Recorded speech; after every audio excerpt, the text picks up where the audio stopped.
wabarakatuh. Saya Niko Firdaus dari kelas B1 dengan NIM 2190302318. Di sini saya akan mempresentasikan atau menjelaskan tentang buku kerja kewirausahaan bergerak dari sebuah ide menjadi sebuah usaha. Yang pertama ada Everstein STD KWU 007, persiapan fondasi etika dan hukum berbisnis, produk atau jasa, penjualan jasa makanan dan minuman, unit usaha You Coffee and Resto atau coffee shop and restoran. Langkah-langkah. 1. Identifikasi isu-isu etik dan legal yang dihadapi perusahaan baru. Kriteria kerja. 1.1. Budaya etik yang kuat dibangun pada perusahaan. Hasil atau rekaman. Membangun budaya etik dapat mencakupi, saya memilih 1. Lead by example. 2. Mengembangkan code of conduct atau kode etik. Dan yang ketiga adalah menerapkan program pelatihan etik. Budaya etik yang kuat dapat mencakupi, saya memilih pertama itu ada meningkatkan komitmen karyawan, yang kedua meningkatkan loyalitas pelanggan, dan yang ketiga itu adalah menghindari potensi saksi. Kriteria kerja selanjutnya itu ada 1.2, notaris untuk perusahaan dipilih sesuai bidang bisnis. Hasil atau rekamannya adalah notaris untuk perusahaan, saya memilih mengetahui masalah permulaan dan bahwa dia telah berhasil mendampingi pengusaha melalui proses awal sebelumnya. Kriteria kerja berikutnya adalah 1.3, perjanjian para founders, disiapkan sebagai kesepakatan pendiri. Hasil atau rekamannya adalah perjanjian para founders dapat mencakupi, saya memilih itu adalah menunjuk saham atau pembagian kepemilikan. Baik, kriteria kerja berikutnya ada 1.4, perselisihan hukum, hindari. Hasil atau rekamannya adalah perselisihan hukum dapat dihindari dengan, saya memilih kepakatan hukum. 1. Perjanjian non-disclosure, mengikat karyawan atau pihak lain atau seperti pemasok untuk tidak mengungkapkan rahasia dagang perusahaan. Dan yang kedua ada perjanjian mencegah seorang bersaing dengan mantan majikan untuk jangka waktu tertentu. Kedua, memilih bentuk organisasi. 2.1, bentuk organisasi bisnis diidentifikasi. Hasil atau rekamannya itu adalah bentuk organisasi dapat mencakupi 1. Sole, saya memilih sole proprietorship atau kepemilikan tunggal. Yang 2.2, isu-isu dipertimbangkan dalam memilih bentuk hukum kepemilikan bisnis. Hasil atau rekamannya itu isu-isu memilih bentuk organisasi dapat mencakupi, saya memilih yaitu ada biaya pendirian dan pemeliharaan formulir hukum. Yang ketiga itu mendapatkan lisensi dan izin usaha. 3.1, persyaratan izin usaha dipenuhi. Hasil atau rekamannya itu adalah persyaratan izin usaha dapat mencakupi, saya memilih syarat mengajukan SIUP online untuk perusahaan perseorangan dengan persyaratan yaitu yang pertama fotokopi KTP pemegang saham perusahaan, yang kedua fotokopi NPWP, yang ketiga fotokopi situ, yang keempat neraca perusahaan, yang kelima ada materai 6000, yang ketujuh ada foto direktur utama atau penanggung jawab atau pemilik perusahaan dengan ukuran 4x6 2 lembar, dan selanjutnya itu surat izin lain terkait usaha yang dijalankan. 3.2, izin pajak penjualan diajukan. Izin pajak penjualan adalah saya memilih yaitu prinsip pungutan pajak yang terdiri dari prinsip persamaan keadilan dan kemampuan atau equality, equity, dan ability. Dan selanjutnya ada prinsip kepastian atau certainly dan prinsip kenyamanan pembayaran, convenience of payment, dan yang terakhir prinsip efisien atau economic of collection. 3.3, izin dan izin kerja profesional dan pekerjaan didapatkan. Hasil rekaman, izin dan izin kerja profesional dan pekerjaan dapat mencakupi yaitu ada, saya memilih Peraturan Menteri Pariwisata Nomor 18 Tahun 2016 tentang pendaftaran usaha pariwisata atau Permenpar 18 di tahun 2016 yang berbunyi itu usaha restoran didefinisikan sebagai usaha penyediaan makanan dan minuman yang dilengkapi dengan peralatan dan perlengkapan untuk proses pembuatan, penyimpanan, dan penyajian di suatu tempat tetap yang tidak berpindah-pindah. Dan yang kedua saya memilih Undang-Undang Nomor 8 Tahun 1999 tentang Perlindungan Konsumen, dan yang terakhir itu ada Peraturan Menteri Kesehatan Nomor 1098 atau Menkes Menteri Kesehatan atau 2003 tentang persyaratan hygiene, sanitasi rumah makan dan restoran. Buku kedua adalah Everstan STD KWU 008 menilai kekuatan dan kewajiban keuangan perusahaan baru. Unit usaha yaitu You Coffee and Resto atau coffee shop dan restoran, produk atau jasa, penjualan jasa makanan dan minuman pada tanggal 13 Oktober 2021. Elemen pertama yaitu adalah identifikasi pengelolaan uang. Kriteria untuk kerja 1.1 tujuan keuangan perusahaan diidentifikasi, probabilitas dengan status baik, likuiditas saya memilih dengan status baik, efisiensi saya memilih dengan status baik, dan stabilitas saya memilih status baik. 1.2 proses pengelolaan uang diidentifikasi, preparasi laporan yaitu ada laporan pendapatan, neraca, dan laporan cash flow itu dengan status baik. Preparasi perkiraan keuangan dengan adanya pendapatan, pengeluaran, dan belanja modal itu dengan status baik. Dan selanjutnya preparasi proforma laporan keuangan yaitu laporan proforma pendapatan, laporan proforma neraca, dan laporan proforma cash flow itu dengan status sedang. Analisis berjalan dan hasil-hasil keuangan, ada rasio analisis, mengukur hasil dibanding rencana, mengukur hasil-hasil dengan norma industri itu di status sedang. 1.3 laporan historis keuangan diidentifikasi, yaitu ada laporan keuangan dengan status baik, neraca dengan status baik, laporan cash flow dengan status baik. Dan 1.4 perakiraan keuangan diidentifikasi, yaitu ada laporan keuangan historis perusahaan diikuti oleh persiapan perakiraan itu dengan status baik. Perkiraan penjualan untuk perusahaan baru didasarkan pada perkiraan penjualan dan rata-rata industri yang baik atau pengalaman mulai usaha sejenis itu dengan status baik. Perkiraan penjualan untuk perusahaan yang ada didasarkan pada 1. Catatan penjualan terdahulu, 2. Kapasitas produksi dan permintaan produk saat ini, dan 3. Faktor apapun yang akan mempengaruhi kapasitas produk dan permintaan produk masa depannya itu dengan status baik. Kedua itu identifikasi proforma laporan keuangan. 2.1 itu adalah laporan proforma diidentifikasi, yaitu ada proforma laba rugi dengan status sedang, proforma pendapatan dengan status sedang, dan proforma neraca dengan status sedang. Proforma harus kas dengan status sedang. 2.2 yaitu ada rasio analisis diidentifikasi, itu ada likuiditasnya itu dengan status baik, efisiensi operasi dengan status baik, profitabilitas dengan status baik. Baik, di sini rekomendasi saya adalah setelah melihat kekuatan dan kewajiban keuangan pada laporan di atas, didapatkan status dengan hasil yang cukup baik walaupun ada beberapa status yang sedang dalam menilai kekuatan dan kewajiban keuangan perusahaan pada You Coffee and Resto atau You Coffee Shop dan restoran. Oleh karena itu perlu wawasan dan analisis tentang pengelolaan keuangan lebih lanjut agar keuangan dapat terkelola dengan baik dan tidak ada kesalahan, sehingga perusahaan layak untuk dilanjutkan ke tahap berikutnya.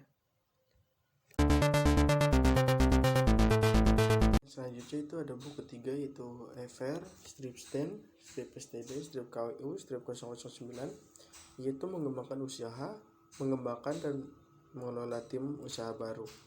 Unit usaha You Coffee and Resto atau coffee shop and restoran, produk atau jasa, penjualan jasa makanan dan minuman. Langkah yang pertama itu ada rencana staffing, yaitu ada kriteria kerjanya, itu ada 1.1 kategori okupasi, 1.2 tanggung jawab okupasi, 1.3 tugas okupasi, 1.4 persyaratan okupasi, 1.5 kebutuhan pelatihan, dan 1.6 jumlah tenaga kerja, 1.7 perkiraan mulai bekerja, 1.8 FTA atau full time equivalent, dan 1.9 itu ada perkiraan durasi kontrak. Di sini hasil atau rekamannya itu adalah rekaman terlampir yang akan dijelaskan di bagan atau tabel rencana staffing berikut ini.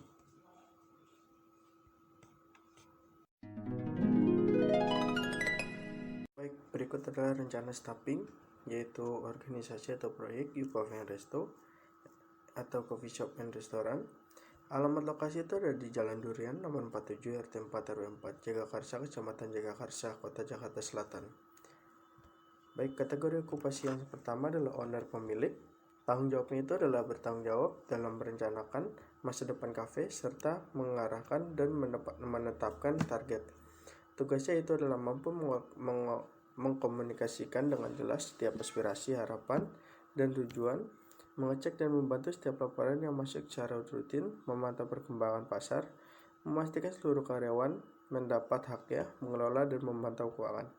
Persyaratannya itu tidak ada, kebutuhan pelatihan tidak ada, jumlah tenaga kerja itu ada 1 orang. Perkiraan mulai kerja tidak ada, full time equivalennya tidak ada, perkiraan durasi kontraknya itu tidak ada. Yang kedua adalah manajer. Manajer bertanggung jawab dalam mengatur dan mengkoordinasi seluruh bawahan agar dapat mengerjakan tugas dengan baik.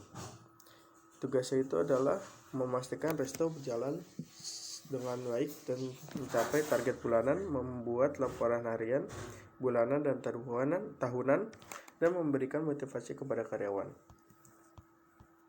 Dan juga memimpin seluruh karyawan dengan baik. Persyaratannya itu adalah memiliki pengalaman bidang yang sama minimal 1 tahun, memiliki jiwa pemimpin, mampu mengoperasikan komputer, mampu berbahasa Inggris, jujur dan bertanggung jawab. Dan kebutuhan pelatihannya itu adalah pelatihan mengembangkan kemampuan interpersonal untuk memberikan kinerja yang luar biasa. Jumlah tenaga kerjanya itu ada 1 orang. Perkiraan mulai bekerja itu 12 hari setelah masa orientasi. Dan full time equivalennya itu adalah 8 jam. Dan perkiraan durasi kontrak itu ada 1 tahun. Dan selanjutnya itu ada chef. Chef bertanggung jawab penuh dengan segala yang berhubungan dengan dapur, baik itu dalam pemesanan barang, standar rasa, menu, sehingga berjalan dengan baik. Tugas chef adalah mengecek daftar pesanan barang ke gudang, membuat menu, mengatur, dan mengawasi seluruh tugas yang ada di dapur. Persyaratan untuk menjadi chef adalah mempunyai pengalaman dalam bidang memasak minimal 1 tahun, mampu memimpin dan berkoordinir dengan rekan, bertanggung jawab, dan kreatif. Kebutuhan pelatihannya itu adalah sertifikasi yang dikeluarkan berasal dari Badan Nasional Sertifikasi Profesi atau BNSP Indonesia.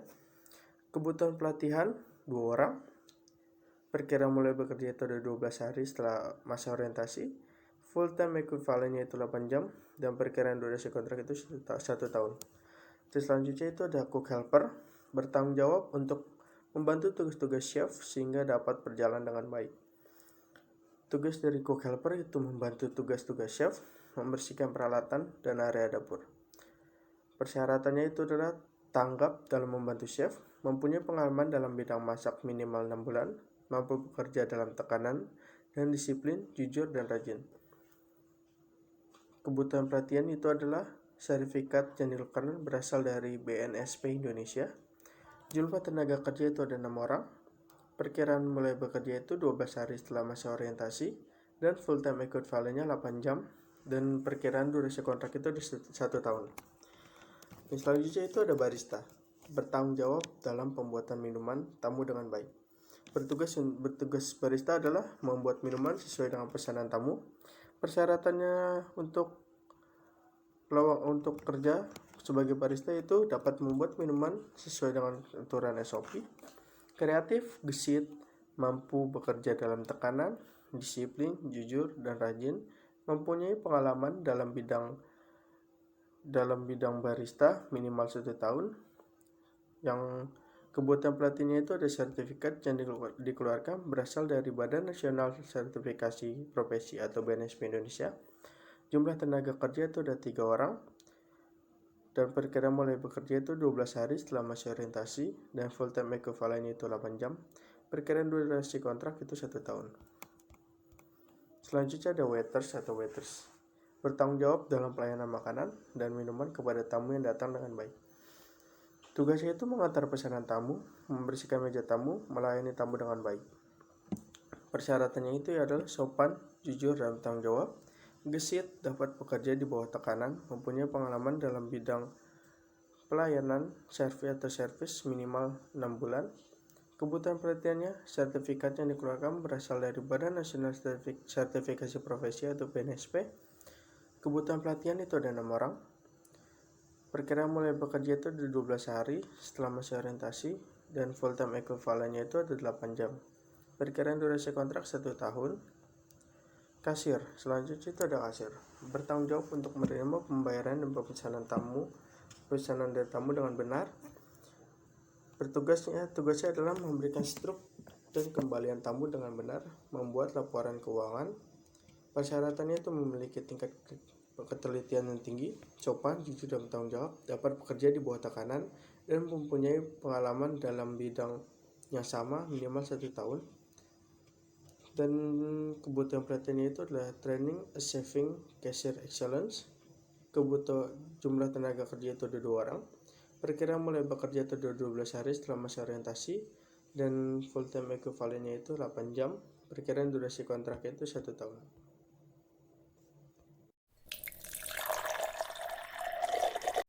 Tahap rekrutmen tahap yang kedua itu adalah rekrutmen, pelantikan, pelatihan, dan mempertahankan tim. 2.1 Rencana seleksi dibuat berdasarkan kriteria seleksi, kebutuhan bisnis, persyaratan, dan persyaratan hukum. Rencana seleksi itu ada saluran. Saya memilih 3, yaitu ada saluran dan teknologi yang tepat. Yang kedua, mengiklankan lowongan untuk kebutuhan staf. Dan yang ketiga, mengadakan panel seleksi. 2.2 Proses seleksi dilakukan sesuai dengan kebijakan dan prosedur bisnis. Proses seleksi mencakupi saya memilih ada proses wawancara dan menilai kandidat berdasarkan kriteria seleksi yang disepakati.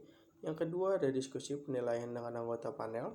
Yang ketiga ada hubungi pengambilan keputusan untuk laporan pengambilan keputusan dan melengkapi dokumentasi yang diperlukan sesuai dengan prosedur organisasi dan mempertahankan kerahasiaan dan persyaratan privasi. Dan selanjutnya itu ada 2.3 internalisasi atau induksi anggota tim dilakukan untuk menyadari tanggung jawab dan persyaratan kinerja mereka sesegera mungkin dan mengambil kesempatan untuk melatih anggota tim yang tidak terbiasa dengan prosedur bisnis. Internalisasi atau induksi anggota tim mencakup 1. Menyediakan kandidat yang berhasil dengan kontrak kerja dan dokumentasi lainnya. Yang kedua, memberitahu manajer dan staf tentang tanggal mulai kandidat dan membuat pengaturan administratif yang diperlukan untuk pembayaran dan pencatatan karyawan. Mengatur pelantikan kandidat yang berhasil sesuai dengan kebijakan organisasi. Yang ketiga ada memenuhi kewajiban hubungan industrial. 3.1 Hak dan kewajiban di tempat kerja dari pemberi kerja dan karyawan diidentifikasi sesuai dengan persyaratan hukum dan kode praktik. Hak dan kewajiban di tempat kerja dari pemberi kerja dan karyawan mencakup hak, saya memilih semuanya, yaitu ada hak memperoleh upah, hak mendapatkan kesempatan dan perlakuan yang sama, hak mendapatkan pelatihan kerja, hak penempatan tenaga kerja, hak pemilik waktu kerja yang sesuai, hak mendapatkan kesehatan dan keselamatan kerja, hak mendapatkan kesejahteraan, hak ikut serta dalam serikat pekerja buruh, hak untuk cuti, hak untuk khususnya karyawan perempuan, dan kewajiban yang saya pilih adalah kewajiban ketaatan, kewajiban konfidensialitas, kewajiban loyalitas. 3.2 Prinsip hubungan industrial dikembangkan secara positif dan konstruktif. Prinsip hubungan industrial mencakup saat yang memiliki 1. Kepentingan bersama pengusaha, pekerja atau buruh, masyarakat, dan pemerintah. Yang kedua ada kemitraan yang saling menguntungkan, pekerja atau buruh dapat pengusaha sebagai mitra yang saling tergantung dari dan membutuhkan. Selanjutnya ada kekeluargaan, penciptaan ketenangan berusaha dan ketentraman bekerja, peningkatan produktivitas, dan peningkatan kesejahteraan bersama. Yang keempat ada mengelola staf. 4.1 Alasan pengembangan staf diidentifikasi. Alasan pengembangan staf 1. Efisiensi. Yang kedua konsistensi. Yang ketiga ada mengatasi kelemahan. Dan keempat kepercayaan diri. 4.2 Strategi dan program pengembangan staf. Itu ada strategi pengembangan staf, yaitu saya memilih memberikan kesempatan pada setiap karyawan untuk menyalurkan ide dan gagasan pribadi mereka. Yang kedua memberikan penghargaan atau reward kepada karyawan. Yang ketiga ada mengadakan program pelatihan bagi karyawan. Program pengembangan staf yaitu adalah 1. Pelatihan dan kedua pengembangan profesi. 4.3 Program pelatihan. Program pelatihan yang saya pilih adalah pelatihan induksi, yang kedua ada orientasi pekerjaan, dan ketiga ada pelatihan untuk fungsi khusus.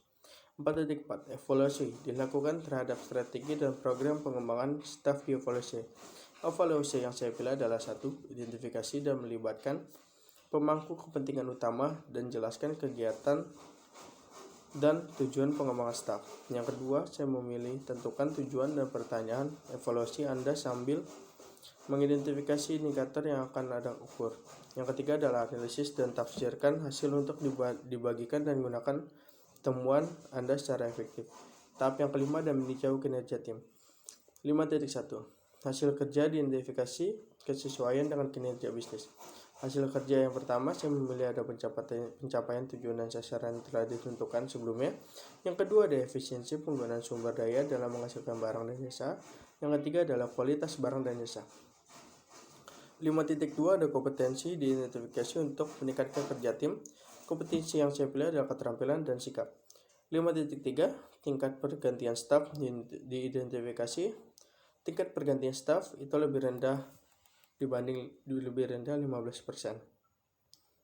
5.4 kekompakan tim identifikasi dalam meningkatkan kinerja proyek secara keseluruhan. Kekompakan tim saya pilih adalah kerjasama dan kompetensi bekerja sama. Baik, sekian presentasi atau penjelasan saya tentang buku kerja KWU ini. Mohon maaf bila ada salah kata. Wassalamualaikum warahmatullahi wabarakatuh.